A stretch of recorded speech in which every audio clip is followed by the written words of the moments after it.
Welcome back to അംബ്രലീസ story.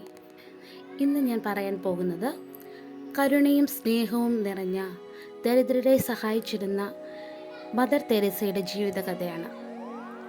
Mother Teresa ലോകത്തിൽ ഏറ്റവും കരുണയും സ്നേഹവും നിറഞ്ഞ മനുഷ്യരിൽ ഒരാളായിരുന്നു. ദരിദ്രരും രോഗികളും ഉപേക്ഷിക്കപ്പെട്ടവരുമായ ആളുകളെ സഹായിക്കുന്നതിനായി അവർ തൻ്റെ മുഴുവൻ ജീവിതവും സമർപ്പിച്ചു. മദർ തെരേസ 1910 ആഗസ്റ്റ് 26 സ്കോപ്യെ എന്ന സ്ഥലത്ത് ജനിച്ചു.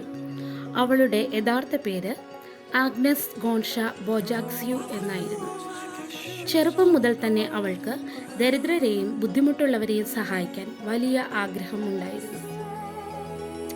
18 വയസ്സായപ്പോൾ അവർ തൻ്റെ വീട് വിട്ട് സന്യാസിനിയായി തീരാൻ തീരുമാനിച്ചു.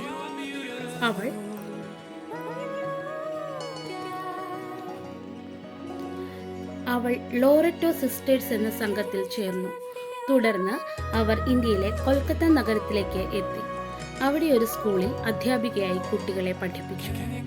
കൊൽക്കത്തയിൽ കഴിയുമ്പോൾ അവർ തെരുവുകളിൽ വളരെ ദരിദ്രരെയും രോഗികളെയും കഴിയുന്ന ആളുകളെ കണ്ടു.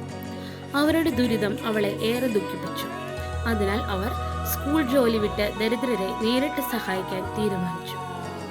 അവർ ഒരു ലളിതമായ വെള്ള സാരി നീല കരിനാരത്തോടെ ധരിച്ച് നഗരത്തിലെ പാവപ്പെട്ടവരെ സഹായിക്കുവാൻ തുടങ്ങി.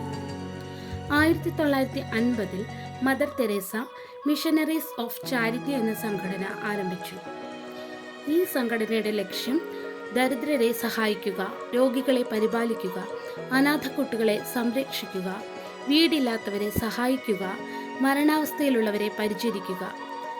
ലോകത്തിൻ്റെ പല ഭാഗങ്ങളിൽ നിന്നുള്ള ആളുകൾ അവരോടൊപ്പം ചേർന്ന് ഈ സേവനത്തിൽ പങ്കെടുത്തു. മദർ തെരേസയുടെ സേവനം ലോകമെമ്പാടും പ്രശസ്തമായി. 1979 അവർക്ക് നോബൽ പീസ് പ്രൈസ് ലഭിച്ചു. അവർ ആ സമ്മാനത്തുക ദരിദ്രരെ സഹായിക്കുവാൻ ഉപയോഗിച്ചു.